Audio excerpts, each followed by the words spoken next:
dünyevi, fani ve zail lezzetlerden insan istifade ettikçe, dünya nimetlerinden, zail olan bu nimetlerin gidişi, ebedi bütün nimetlerin zevalini hatırlatıyor ona. Bugün muhteşem ve müdebdeb, mutantan bir sofra geldi önünüze. Siz de kıyasıya yemek yediniz. Çeşitli nimetlerden istifade ettiniz. Sofra kalkınca, siz de doyunca içinizde bir burkuntu meydana getiriyor. Bu sofra önünüzden kalktığı gibi, bir gün zemin bir sofra halinde nasıl önünüze serildi, Allah onu da toplayacak ve kaldıracaktır. Her nimetin zevali, büyük nimetin zevalini size hatırlatıyor ve ıstırap duyuyorsunuz. Aynen öyle de elem tarafına geçelim. Allah uğrunda çekilen her elem, bütün elemlerden kurtulacağın ve likaya mazhar olacağın dakikayı sana hatırlatıyor. Sen Allah istikametinde katlandığın hayatın her saniye ve her aşiresinden bir gün Rabbinin huzuruna çıkıp hüsnü istikbal edileceğini, iltifat göreceğini hatırlıyor. Her dakika kendini Rabbin huzurunda düşünüyorsun. Şimdiye kadar düşünmedinse düşün. Men ahabbe lika Allah, ahabballahu lika'ehu. Allah'ın huzuruna çıkmaya hahişkar, arzulu ve isteklim. Rabbim sana ne zaman vasıl olacağım düşüncesini içinde taşıyan bir insan, o da ona der, kulum ne zaman karşıma geleceksin? Tabir caizse, sen bana aşık olduğun gibi ben de sana müştakım demektedir. Men ahabbe lika Allah, ahabballahu lika'eh. Ve her mümin, kuşlar gibi kanat çırpıp, Rabbin huzuruna varacağı anı gönülden iştiyakla beklemektedir.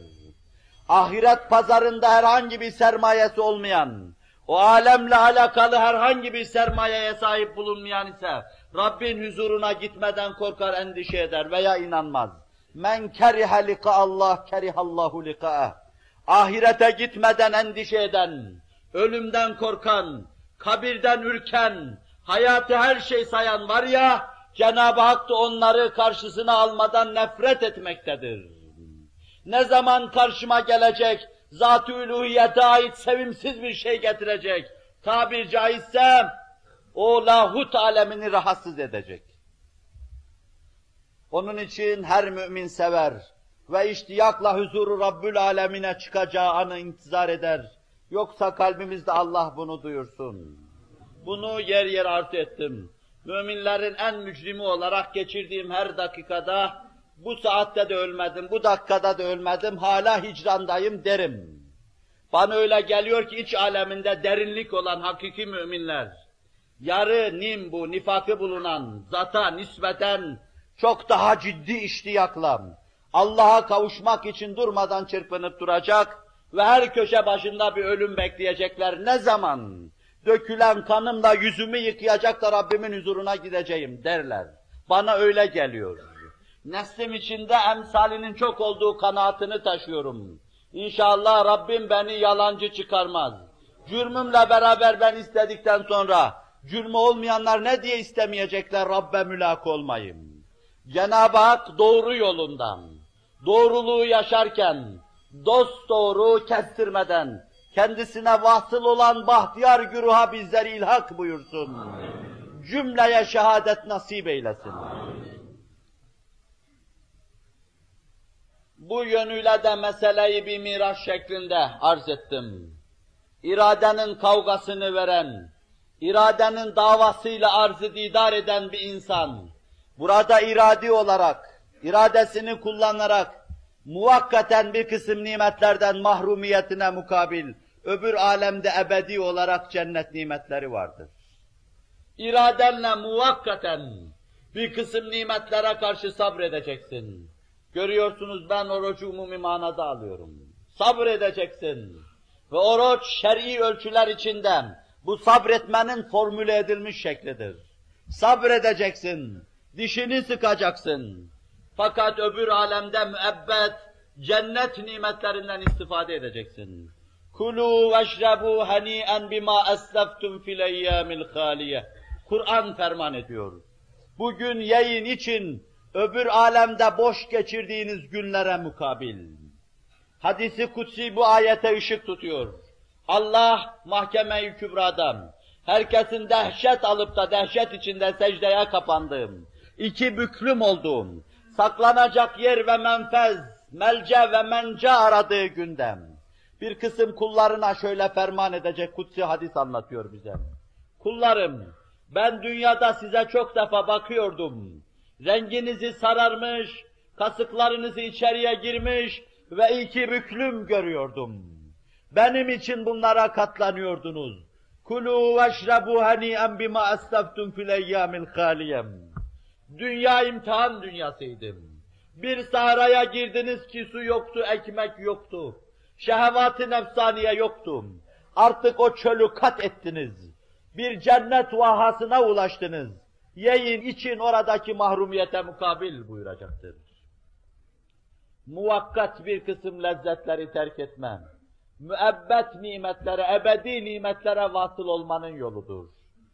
Çok tekrar ettiğim bir sözü tekrar edeceğim. Maddi, manevi her iki yönüyle de muvaffakiyet, bir kısım mahrumiyetlere katlanmaya bağlıdır. Hayatında herhangi bir mahrumiyet olmayan kimsenin, burada bir kısım meselelerde muvaffakiyeti görünse bile, ahiret hayatına ait o aleyhinde işlemiştir. Bir insan herhangi bir çileye maruz kalmadan, tekme tokat yemeden, ıstırap görmeden, hapislere girmeden, istintak edilmeden, çilesiz olarak sıçrayıp merdivenin üst başına çıkabilir. İslam adına da bu olabilir. Fakat bu çilesiz ve ıstırapsız insanlar, dünyada muvaffak olmaları düşünülemez benim için muhkem kaziyedir, peygamberlerin hayatına dayanarak söylüyorum. Çilesiz insanın muvaffak olması mümkün değildir. Peygamberlerin hayatına dayanarak söylüyorum. Ashab-ı Resulullah'ın hayatına istinad ederek söylüyorum.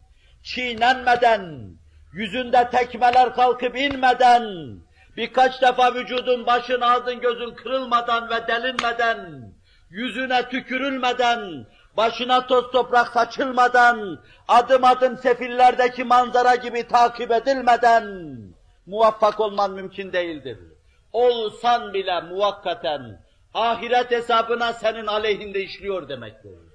Sen dünyada ehli cennet yolunda olsan dahi, mescide uğrasan dahi, fakat onun yolundan geçmedikten sonra, çile ve ıstırabını duymadıktan sonra, maddi manevi mahrumiyetlere katlanmadıktan sonra, maddi manevi füyüzat hislerinden fedakarlıkta bulunmadıktan sonra, muvakkaten muvaffak olsan dahi, ahiret hesabını aleyhinde işleyecektir. Bir noktaya Kur'an'ın cemaatinin dikkatini çekiyorum. Hz. Muhammed'in ümmetine bir hususu hatırlatıyorum. Bu onların peygamberlerinin yoludur. Sallallahu aleyhi ve sellem. Onu nefsime izafe edip küçültmektense, içinde pek çok temiz gönüllerinde bulunduğu bir cemaate izafe ederek, o cemaatin peygamberidir demeyi daha aziz görüyorum, daha yerinde ifade edilmiş bir kelime olarak buluyorum.